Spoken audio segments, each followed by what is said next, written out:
우리가 신앙생활하면서 이 평안이라는 말과 그 다음에 또 자주 듣게 되는 말이 행복이라는 말이 있습니다. 행복. 그래서 전도할 때도 예수님 믿고 행복해지세요 라는 말이 있고, 또 예수님 안에서 평안을 누리세요 그런 말이 있습니다. 신앙 안에서 행복과 평안, 평안과 행복, 이 두 가지 개념이 있는데, 행복은 뭘 의미하는 거겠습니까? 행복은 더하여지는 것을 의미합니다. 더 행복한, 그 근본엔 기쁨이 있는 거죠. 더 기쁜 일이 더하여져서 행복하게 되는 것을 의미하는 것이고, 평안은 여러분 평안이라는 걸 한번 생각해 보세요. 나쁜 일이 사라지는 그런 개념이에요. 나쁜 일. 평안하지 않다가 평안하게 되는 거. 그러니까 행복과 평안 중에 뭘 선택하시겠느냐 물으면 뭘 선택하겠습니까? 평안 선택하시겠지만 또 둘 다 하나만 선택하라면, 굳이 하나만 선택하라면 뭘 선택하겠습니까? 우리가 심정적으로, 솔직하게 여기서 그냥 괜히 말하는 거 말고 더 원하는 건 뭐겠어요? 행복이죠. 행복. 그래서 문구도 예수님 믿고 평안해지세요 라기보다는 좀 더 자극적으로 행복해지세요 라고 말하게 되는 겁니다. 근데 이거는 좀 오해의 소지가 있어요. 행복하십니까? 예수님 믿고 행복하십니까? 뭔가 오해의 소지가 있습니다. 그렇게 정말 행복으로 예수님을 찾아 나갔다가 뭐 행복할 거리가 없는데, 더 주어져야 되는데, 기뻐야 되는데, 재미가 있어야 되는데 그런 게 없네? 그러면 실망할 수가 있는 거예요. 실족할 수가 있는 거예요. 엄밀히 말해서 성경적인 원리와 성경적인 가치와 성경적인 개념으로라면 무엇이 있어야 되냐면은 평안이에요. 평안. 그럼 이거는 딱 맞는 겁니다. 구원의 원리도 딱 맞아요. 우리가 죄로 인해 죽을 수밖에 없어서 불편했던 사람이 구원을 받게 돼서 평안하게 되고, 그리고 우리가 갈 곳이 없어서 걱정하던 사람이 하나님 나라를 알게 돼서 그게 평안하게 되고, 그럼 그게 맞는 거예요. 그래서 예수님 믿고 평안하십니까? 하면 그럼 맞는 거예요. 제가 예수님 믿고 평안하게 됐어요. 제 죄 문제가 다 사해졌습니다. 제 미래의 문제가 다 사해졌어요. 제가 어떻게 살던 저는 하나님 나라 갈 것을 믿으니까 저는 평안합니다. 이게 말이 되는 거예요. 그런데 예수님 믿고 행복해지셨습니까? 그러면 기쁜 일이 뭐가 있나? 즐거운 일이 뭐가 있나? 그런 걸 따지게 돼요. 그러면 아닌데요? 라는 마음이 들게 되고, 그러면 예수님 믿는 거에 대한 어떤 이 의심과 또 다른 어떤 좌절, 이런 것들이 생겨나게 됩니다. 그래서 우리가 더 중요하게 여겨야 되는 게 평안인데, 이 평안은 근본적으로 우리들에게 관계 속에서 형성되어집니다. 그래서 어려움을 뚫고 또 어려움을 극복해내며 또 그 관계 속에서 우리를 더 좋은 곳으로 인도해 주시는 하나님과의 이 연결성을 우리들에게 깨닫게 하는 것입니다. 그래서 우리가 평안을 알아야 돼요. 오늘 성경 말씀에 우리가 그 평안의 모습을 발견하게 됩니다. 그 평안의 모습은 바로 엠마오로 가는 두 제자와 예수님과의 사이에 있었던 그 평안입니다. 이 평안이 우리들에게 진정한 그리스도 안에서의 그 평안, 그리스도 안에서의 그 놀라운 화평을 우리들에게 깨닫게 해줍니다. 말씀의 시작은 13절부터 시작되었습니다. 우리는 읽진 않았지만 이제 시작은 이렇게 되는 거예요. 그날에 저희 중 둘이 예루살렘에서 25리 되는 엠마오라 하는 촌으로 가면서 이 모든 된 일을 서로 이야기하더라. 예수님께서 부활하셨지만 그러나 이 제자들 중에 2명은 엠마오로 가고 있었어요. 예수님은 부활하셨지만 그들은 열심히 예루살렘을 떠나 엠마오로 가는 시골이라고 알려져 있는데, 그 시골로 가고 있는 거예요. 낙향하고 있는 거예요. 왜 낙향하고 있을까? 이유는 그들이 이해 안 되는 뭔가가 있었기 때문에 그런 것입니다. 그 둘이 서로 되어진 일들을 서로 이야기하고 있었어요. 제자 둘이 서로 우리가 지금 있었던 일들, 넌 당신 어떻게 생각합니까? 나는 이렇게 생각합니다. 너는 어떻게 생각하니? 나는 이렇게 생각해요. 둘이 서로 이야기를 하면서 가고 있었습니다. 그런데 해결은 되지 않는, 자기 삶 속에 되어진 일들, 일상생활에서 또 지금까지 있었던 그런 삶 속에 있었던 일들을 둘이 열심히 이야기는 하고 있지만 그러나 해결은 되지 않고 있었습니다. 그럴 때 예수님이 그들에게 찾아가시는 거예요. 저희가 서로 이야기하며 문의할 때, 문의하며 이야기할 때, 그러나 답을 얻지 못하고 있었을 때 예수께서 가까이 이르러 저희와 동행하시나. 주님이 그들과 동행하기 시작하셨어요. 그들에게 다가가셨습니다. 그러나 저희의 눈이 가리워져서 그인 줄 알아보지 못하거늘, 눈이 가리워져서 주님이 함께 거하고 계시고 그리고 그 이야기를 듣고 계시는 것을 알아보지 못하는 거예요. 그래서 두 명이 가다가 한 나그네가 같이 껴든 것뿐이에요. 그리고 나그네와 함께 셋이서 이 얘기를 하고 있는 것뿐입니다. 주님은 살아나셨지만, 주님은 그들과 함께 하고 계셨지만, 그러나 그들은 알지 못했어요. 그리고 그들의 모습은 주님을 못 알아보는 정도가 아니었습니다. 주님과 뭐라고 얘기를 했는가? 17절에 보면 예수께서 그들에게 이르시되 너희가 길 가면서 서로 주고받고 하는 이야기가 무엇이냐 하시니 두 사람이 슬픈 빛을 띠고 머물러 서더라. 그들에겐 슬픈 빛이 있었습니다. 그리고 그 슬픈 빛 가운데 지금까지 되어진 모든 일들, 그들이 예수님의 제자였어요. 주님을 따라다녔습니다. 주님을 믿었어요. 그리고 주님과 함께 했습니다. 그러나 예수님은 십자가에 달려 죽으셨어요. 그리고 3일이 지난 겁니다. 근데 주님은 부활하셨는데 그들은 부활의 소식을 알지 못하고, 그리고 이 되어진 일들로 슬퍼하고 있었던 거예요. 우리가 믿었던 게 무슨 의미가 있었느냐? 우리가 교회 다닌 게 무슨 의미가 있었느냐? 우리가 신앙생활한 게 무슨 의미가 있었느냐? 주님은 죽으셨는데, 그러니 그들은 슬픈 빛을 띌 수밖에 없었던 것입니다. 그런데 여기에 예수님이 찾아오셔서 그들의 얘기를 들으시는데, 예수님께서는 너희가 왜 나를 알아보지 못하느냐? 질책하신 게 아닙니다. 내가 너희들에게 살아났다 라고 그냥 단번에 이 얘기를 해주신 것도 아닙니다. 주님은 그들에게 찾아오셔서 그들의 이야기에 귀를 기울이고 계십니다. 왜 주님이 오자마자 다짜고짜 내가 너희들에게 나의 부활을 알리노라 라고 하지 않았을까요? 주님은 그들의 마음이 바뀌기를 원하셨어요. 그래서 더 중요한 마음의 변화, 그 마음의 변화 속에 일어나는 그 함께 하심으로 알게 되는 그 평안을 알게 되기를 원하셨기 때문에 당장 상황을 바꿔준 게 아닌 겁니다. 당장 상황의 변화를 알려주신 게 아닌 겁니다. 그리고 오셔서 정말 깜짝같이 아무것도 모르는 것처럼 너희들이 원하는 게 뭐냐? 너희들이 고민하는 게 뭐냐? 너희들이 괴로워하는 게 뭐냐? 이렇게 묻고 계셨던 것입니다. 우리들의 문제에 관심을 가지고 우리들의 삶에 귀를 기울이셔서, 그래서 우리의 궁극적인 마음의 변화를 일으키기를 원하실 때에 주님은 상황의 변화가 아니라 바로 우리의 마음속에 다가오고 계신다는 사실. 어쩌면 우리는 이렇게 우리의 마음에 다가오고자 하시는 주님, 그 주님이 별로 달갑지 않을지 모르겠습니다. 우리는 문제가 그냥 사라지게 되기를 바라죠. 문제가 아예 생기지 않게 되기를 바랍니다. 애초에 그런 일이 없게 되기를, 혹은 있다 하더라도 그게 빨리 해결되기를, 집 문제로 고민합니까? 집 문제가 빨리 해결되기를, 직장 문제로 고민합니까? 직장 문제로 빨리 해결되기를, 학교 문제로 고민합니까? 학교 문제가 빨리 해결되기를, 내가 생각하는 그 평안하지 못하게 만드는 요소들이 빨리 사라지게 되기를 우리는 바라는데, 주님은 그걸 빨리 해주시지 않고 너희의 고민하는 게 뭐냐라고 다가오신다는 거예요. 그걸 풀어 설명하기를 원하시는 것이고, 그 이야기를 하기를 원하시는 것입니다. 그것이 우리들에게 정말로 예수님께서 정말 바라는 것이 무엇인지를 알게 합니다.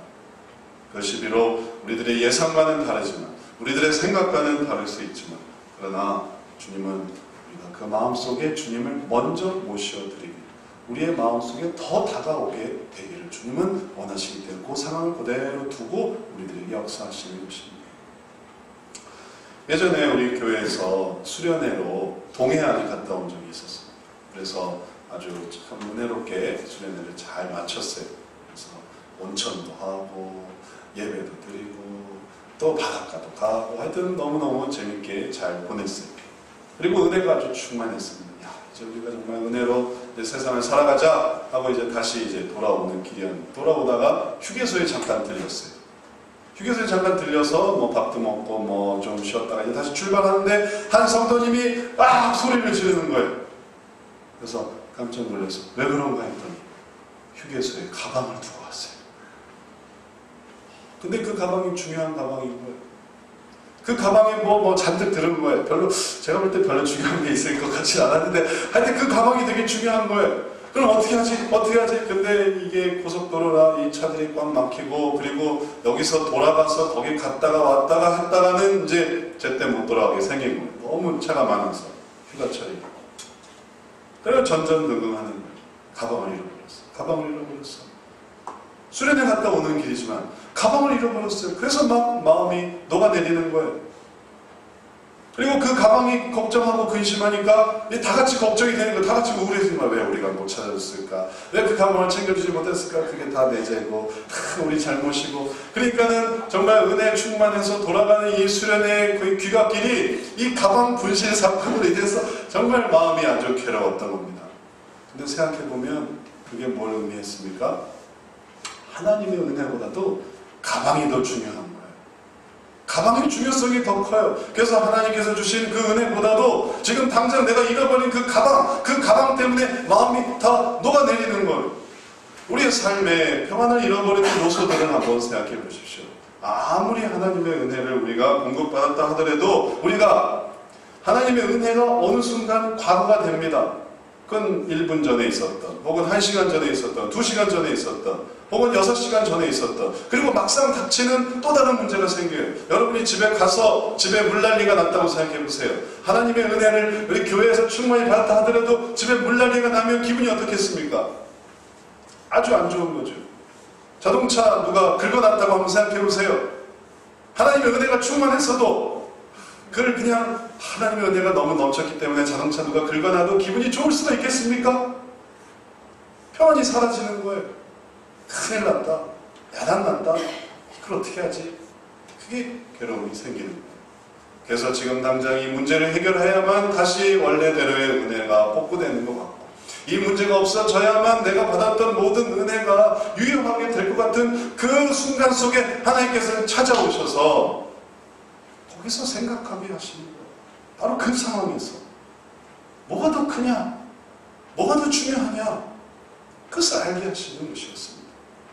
그래서 두 제자도 이 자기의 삶 속에서 예수님이 어떻게 이러실 수가 있습니까? 어떻게 이런 일이 있을 수가 있습니까? 우리가 이것 때문에 정말 아주 침울합니다. 낙심됩니다. 어떻게 우리가 하나님을 믿고 따르는데 어떻게 이럴 수가 있습니까? 우리도 그런 식으로 얼마나 말을 많이 할 수 있습니까? 우리도 신앙생활 하느라고 했는데 왜 이거밖에 안 됩니까? 내가 기도하느라고 했는데 왜 이거밖에 안 됩니까? 내가 예배 드리느라고 드렸는데 왜 이거밖에 안 됩니까? 내가 믿는다고 고백을 하면서 또 열심히 그게 뭐가 될 줄 알고 열심히 했는데 왜 이게 되지 않습니까? 라고 할 때 주님께서는 그래 미안하다. 내가 이제 그걸 바꿔주마. 내가 네 원하는 대로 직장도 턱턱, 학교도 턱턱, 또 자녀도 탁탁, 다 순탄하게 해주마 하시지 않고 주님께서는 그 고민의 귀를 기울이시면서 하나님의 말씀 속에서 그 하나님의 뜻을 알려주세요. 상황이 아닙니다. 상황의 변화로 우리에게 평안을 주시는 게 아니에요. 하나님은 하나님의 말씀 속에서 이것을 깨닫게 해 주십니다.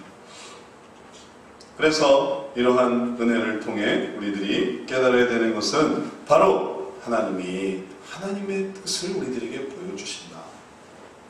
그리고 거기에 귀를 기울여야 돼요. 하나님께서 우리들에게 그 뜻을 이 순간에 내게 알게 해주는 게 뭔가가 있구나 하고 거기에 관심을 가져야 돼요. 태양을 보려 하는데 밖으로 나가지 않는다면 태양을 볼 수 있겠습니까? 태양을 보려 하면서도 방구석에 들어가서 이불을 싸고 있으면서 태양 보여주세요, 태양 보여주세요. 태양 볼 수 있겠어요? 태양을 보려면 밖으로 나가야죠. 바다를 보고 싶으면 바닷가로 가야죠. 하나님의 은혜를 누리고 싶으면 하나님께로 나아가야 되는 것입니다. 그럴 때 그 은혜가 이해되는 거예요. 그래서 이제 예수님이 그들에게 찾아오시고 그리고 그들에게 하나님의 말씀으로 풀어주시는데 이제 말씀 속에서 어떻게 그들이 놀라운 평안을 찾게 되는가 보십시오. 가라사대 다 들으셨어요. 다 들으셨어요. 무슨 일이 있었는지 다 주님 모르시겠어요? 다 아시죠. 그게 자기에 관한 일이었는데 주님이 다 이 제자들의 얘기를 들으시고 25절에 같이 한번 읽어봅니다. 가라사대 미련하고 선지자들의 말한 모든 것을 마음에 거듭 믿는 자들이여 그리스도가 이런 고난을 받고 자기의 영광에 들어가야 할 것이 아니냐 하시고 이어져 27절 읽어봅니다. 이에 모세와 및 모든 선지자의 글로 시작하여 모든 성경에 쓴 바 자기에 관한 것을 자세히 설명하시니라. 여기에 핵심이 있는데 그건 뭐냐면 자기에 관한 것이라는 거예요. 자기에 관한 것, 예수님에 관한 것이에요. 그 앞절로 다시 보면 그리스도가 이런 고난을 받고 자기의 영광에 들어가야 할 것이 아니냐, 그리스도에 대해서 말하고 있습니다. 중심은 그리스도인 거예요. 중심은 하나님인 거예요. 그게 말씀 속에서, 말씀을 본다는 게 이겁니다. 말씀 속에서 우리는 중심이 하나님이시구나, 중심이 예수님이시구나 라는 것을 깨닫게 됩니다. 근데 지금까지는 어땠어요? 지금까지는 평안을 잃어버리는 중요한 요소, 지금까지는 중심이 뭐였겠어요? 중심이 자기였단 말이에요. 우리는 이 사람이 이스라엘을 구속할 자라고 바랬노라. 우리가 말한 거예요. 우리가 중심인 거예요. 내가 하는 것이고, 내가 신앙생활하면 내가 달라질 거야. 내가 사람들 앞에서 뭐가 될 거야. 내가 교회에 다니면, 내가 기도를 하면, 내가 전도를 하면, 내가 예배를 드리면 그럼 다 내가 어떻게 될 거야. 이건 세계가 내 중심인 겁니다. 그래서 그게 안 되는 거예요. 내 중심이니까. 보십시오. 지구가 이 세상의 중심이라고 생각하는 한 뭘 생각하게 되겠습니까? 지구는 둥글지 않아. 왜냐하면 우리가 중심이니까. 그런 말도 안 되는 생각을 하게 된 거예요. 그러나 지구가 이 세계의 중심이 아니구나 라는 걸 깨달았을 때, 사실은 그 전에 유럽이 세계의 중심이 아니고 이게 유럽은 세계의 한 부분이라는 걸 깨달았을 때 이제 세계가 둥그렇다는 것을 알게 된 것이고, 이 천체로 나아갔을 때, 우주로 나아갔을 때, 우주는 지구를 중심으로 형성되어 있지 않습니다. 태양을 중심으로 형성되어 있어요. 그게 태양계가 형성되는 거예요. 우리가 중심이 아니구나 라는 걸 깨달을 때 비로소 올바른 이해가 생겨나는 것입니다. 이제 우리가 중심이 아니라 내가 뭐가 되는 거였구나, 내가 뭘 이루는 거였구나, 내가 뭘 하는 거였구나가 아니고 하나님이 그걸 하시는구나 라고 할 때 중심이 바뀌는 겁니다. 주체가 객체가 되어버리는 거예요. 그리고 내가 생각했던 그 객체가 주체가 되는 거예요. 이게 달라지는 겁니다. 그럼 어떤 놀라운 은혜가 일어나냐면 바로 하나님께서 주신 마음의 뜨거움이 생깁니다. 나중에 두 제자들이 고백합니다. 저희가 서로 말하되 길에서 우리에게 말씀하시고 우리에게 성경을 풀어주실 때 우리 속에서 마음이 뜨겁지 아니하더냐 하고 그들이 나중에 깨달았어요. 자, 우리가 바뀌었어요. 우리가 뭐가 됐습니까? 우리가 말씀한 게 아니에요. 우리가 성경을 풀어준 게 아닙니다. 우리에게 성경을 풀어주신 거예요. 우리에게 말씀하신 거예요. 누가? 예수님이 우리에게 말씀해 주신 거예요. 예수님이 우리에게. 우리가 죽었다고 생각하는 그 예수님이 살아서 우리들에게 그 말씀을 풀어주실 때 그들이 알게 됐습니다. 주님이 살아계시구나. 이 말을 할 사람은 주님밖에 없어요. 이런 식으로 우리들에게 그분에 대해서 설명해 주실 수 있는 분은 주님밖에 없어요. 그리고 그들이 깨달았던 것입니다. 주님이 나와 함께 하시는구나. 주님이 우리와 함께 하시는구나. 이제 우리의 진정한 마음의 평화가 바로 여기에 있습니다. 우리 중심이 아니에요. 내 생각으로 생각하는 게 아닙니다. 우리는 이렇게 될 줄 알았노라. 우리는 이렇게 될 줄 알았노라. 저도 얼마나 많은 저 자신의 생각을 하는 줄 아십니까? 사람이 이렇게 될 줄 알고 저렇게 될 줄 알고 교회가 이렇게 될 줄 알고 저렇게 될 줄 알았노라. 다 틀려요.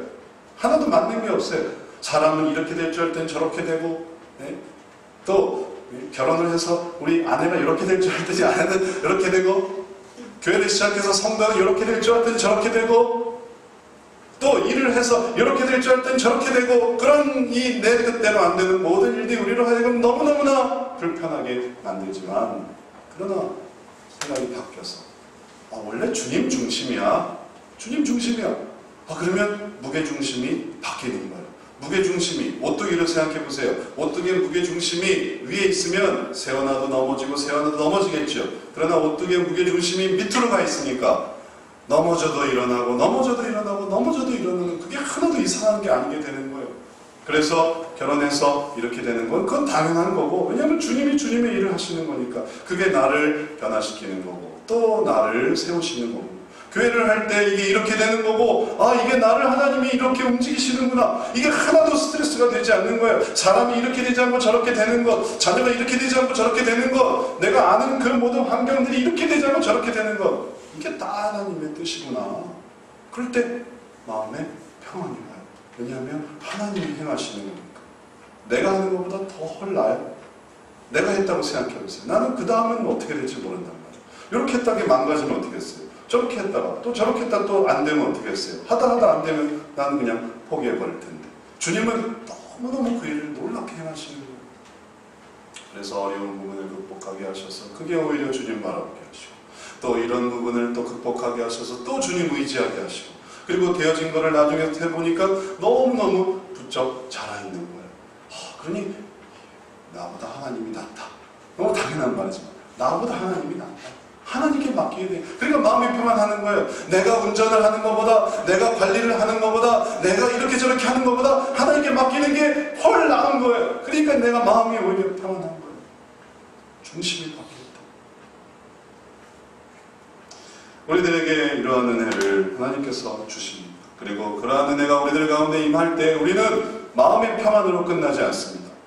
엠마오로 가던 두 제자들이 마음이 뜨겁지 아니하더냐 하고 그들이 그냥 그래 마음이 참 뜨거워 그러면서 엠마오로 그냥 갔습니까? 애초에 엠마오로 가던 길은 예루살렘에서 실족하고 예루살렘에서 우울하고 예루살렘에서 힘들었기 때문에 그걸 도망가려고 엠마오로 가던 길이었어요. 근데 마음이 뜨거워졌어요. 다시 평안이 생겼습니다. 하나님이 우리와 함께 하시는 걸 깨달았어요. 그러니까 굳이 엠마오로 갈 필요가 없는 거예요. 이 낙향을 할 이유가 하나 없는 겁니다. 예전에는 그 도시살이가 싫었고, 예전에는 그 경쟁이 싫었고, 예전에는 그 아둥바둥하는 게 싫었고, 한 달 한 달 살아가는 게 그렇게 싫어서 이제는 낙향하고 싶었지만, 낙향하려고 하다가 주님을 만나고 나니 그럴 필요가 없는 거예요. 그게 하나님이 함께 하시는 거였네. 그게 그리스도가 주님께서 다 일을 알아서 하시는 거구나. 그게 주님이 자기의 영광에 들어가는 것이었구나 라는 걸 생각하니까 그들이 다시 유턴 돌아갔어요. 그 시로 일어난 예루살렘에 돌아갔어요. 돌아가 보니까 다 모여있는 거예요. 흩어진 줄 알았던 사람들이 거기 다 모여있어요.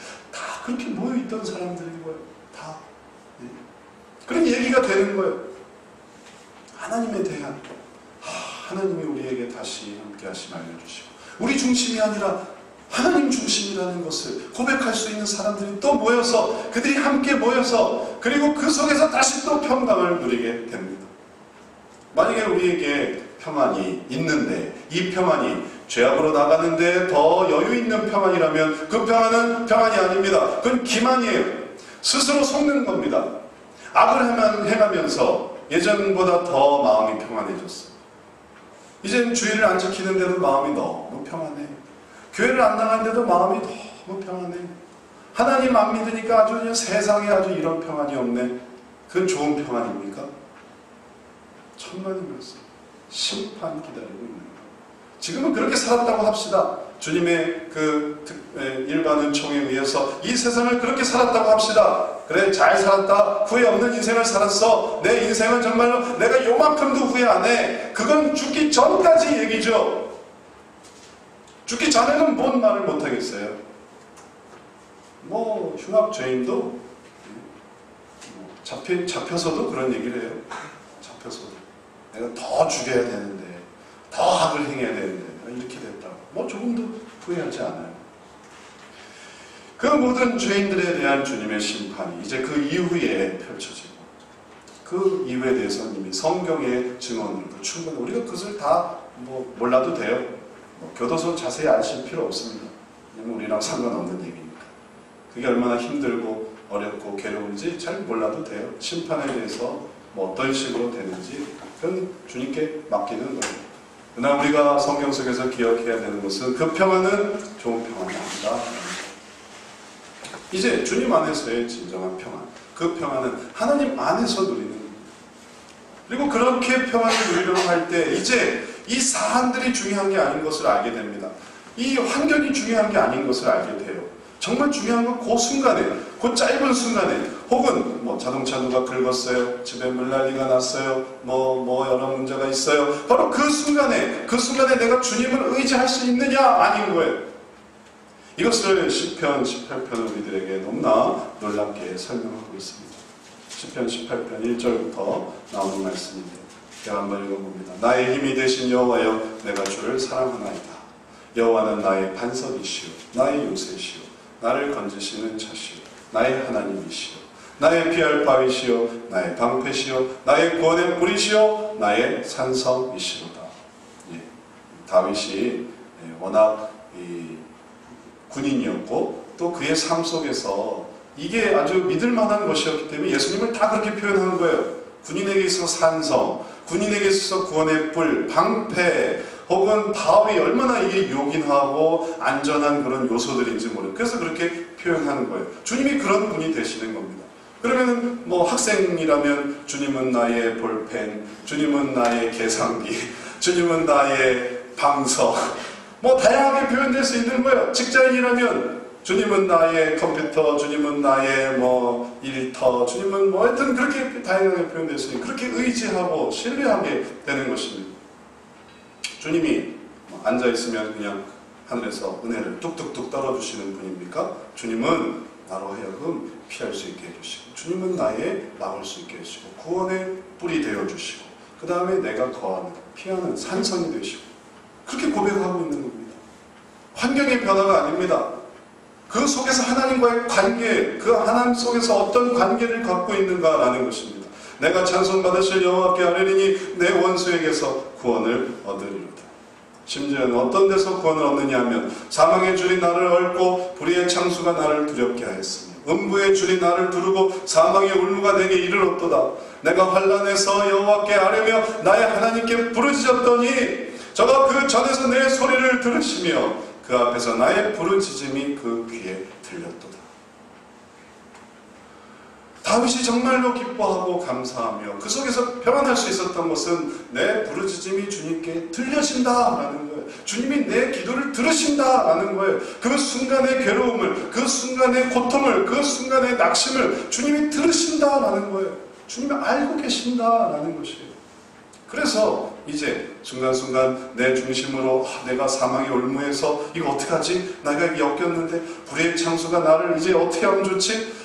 내가 정말 이 음부의 줄에서 내가 어떻게 살아나갈 수 있을까? 라는 것이 들 때에 주님과 연결되면서 그러면서 주님 중심으로 세계가 재편되는 것입니다. 그걸 고백하고 있는 거예요.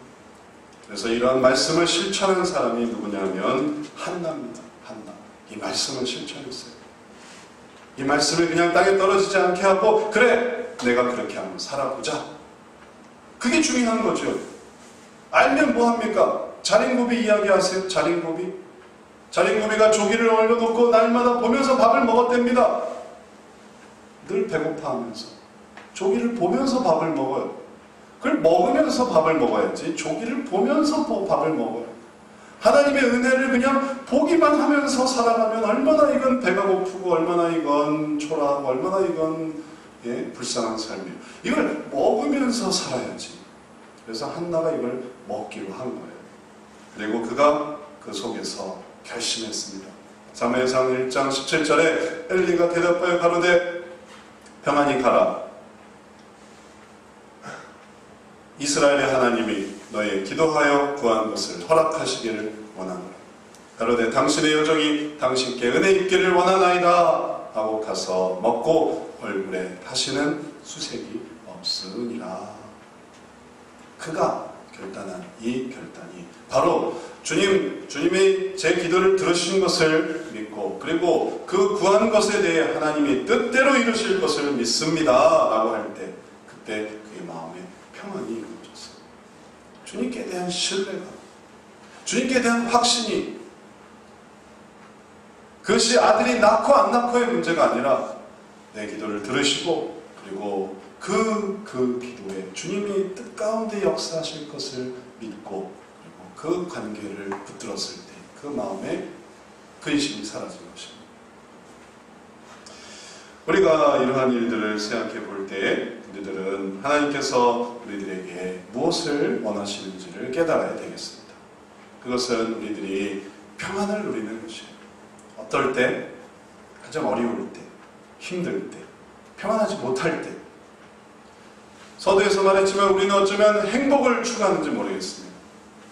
어려운 일이 있어도 행복할 그 무엇인가가 우리들이 이 문제를 잊어버릴 수 있게 만든다고 생각할지 모르겠습니다. 아니요, 그거는 뭔가 좀 잘못 생각하는 거예요. 우리가 정말 붙들어야 되는 것은 여기서 평안하는 겁니다. 이게 달라져서 평안하는 게 아니라 바로 이 순간에 평안하는 거예요. 그리고 그 평안 속에서 평안을 구하려고 할 때 주의 말씀을 붙들고 주님 중심인 것을 알고 주님 의지하게 될 때 비로소 그 평안이 형성되죠. 우리도 정말 수색이 없는 그런 삶을 살아갈 수 있습니다. 이제 돌아간 이 두 제자가 자기들을 고백합니다. 자기들의 은혜를. 35절에 두 사람도 길에서 된 일과 그게 예수님과의 일이죠. 예수님께서 떡을 떼심으로 자기들에게 알려주신 것을 말하더라.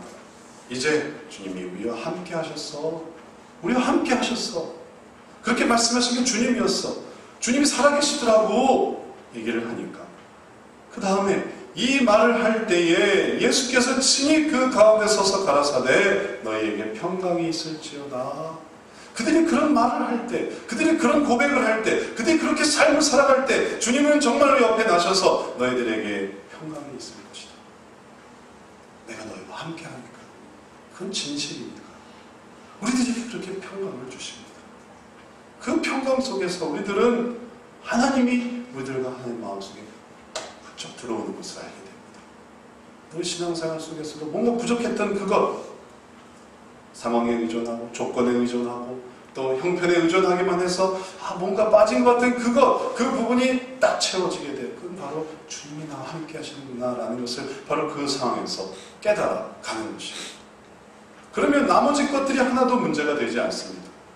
정말 중요한 주님을 얻었으니까 평안의 핵심인 우리와 주님이 함께 하시는구나, 주님이 우리를 아시는구나, 내가 주님의 뜻대로 움직여지는구나, 그것을 알았을 때 이 모든 것이 너무너무나 감사한 것이에요.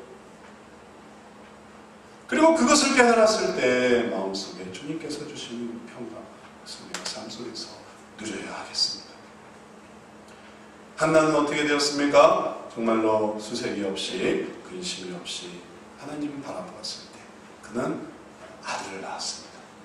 아들을 낳고 수색이 없게 된 게 아닌 걸 보셔야 돼요. 하나님과의 관계 속에서 근심, 걱정이 사라질 때 그때 하나님께서 또 은혜를 주셨습니다. 우리 그 가방은 어떻게 되는 줄 아세요? 그 가방? 그 가방은 그 고속도로에 그 관리자한테 전화를 했어요. 그래서 좀 찾아봐 달라. 그러니까 관리자가 그걸 찾았어요. 나중에 연락이 왔어요. 그걸 찾았어요. 찾아서 나중에 소포로 보내줬어요. 뭐 아무것도 잃어버린 게 없었어요.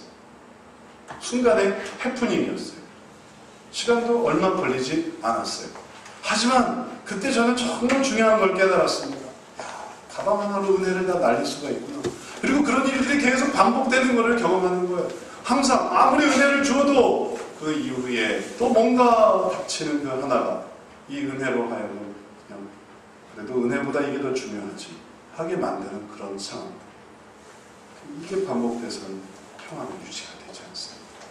그 유지하게 하는 것, 그 따뜻한 온기를 유지하는 것, 따뜻한 그 뜨거움을 유지하는 것, 그것을 넘어서는 것입니다. 그리고 그럴 때만이 우리와 함께 하시는구나. 바로 이 상황에서 그럴 때 우리는 훌쩍 성장하는 거예요. 우리가 고민하는 그것 속에서 우리가 성장할 수 있습니다. 우리가 기다리는 것 속에서 성장할 수 있습니다. 우리가 괴로워하는 그것 속에서 성장할 수 있습니다. 그리고 그게 평안인 거예요. 그리고 그 평안 속에서 우리들이 주님과 함께 하셔. 그리고 다른 사람이 평안하게 하는 그 따뜻함을 가지고. 그래서 누군가 제가 이런 일이 있어요. 어떻게 하면 좋을까요? 주님이 당신과 함께 하셔요. 우리 함께 기도합시다. 할 때 그 평안에 주님이 평강을 주시는 거예요. 너희들이 있는 곳에 내가 너희와 함께 한다라는 것이 그것입니다. 두세 사람이 모여 있으면 뭐 하겠습니까? 다 자기 얘기를 하는데 100사람이 모여있으면 뭐 하겠습니까? 주님이 없는데. 그럼 그 속에 주님의 그 평강이 있겠습니까? 그러나 두세 사람이 있는다 하더라도 주님을 의지합니다. 주님이 이걸 붙들고 계세요. 걱정하지 마세요. 주님은 주님의 뜻을 이루실 것입니다. 아멘 할 때 그때 내 마음에 뜨거움이 생깁니다. 주님도 그렇게 행하셨습니까? 이러한 평안 우리가 누리기를 소원합니다. 그리고 그 평안의 핵심 속에 주님과 동행하시길 원합니다. 이제 오늘 하루 이번 한 주 그 평안 속에서 살아가고 그 파도를 넘고 그 사망의 줄을 넘고 또 그 위험한 또 흑암을 이겨내면서 항상 평안하시고 그 평안으로 주님과 동행하시는 저 여러분 되시기를 주의 이름으로 축원합니다. 기도하겠습니다. 사랑의 하나님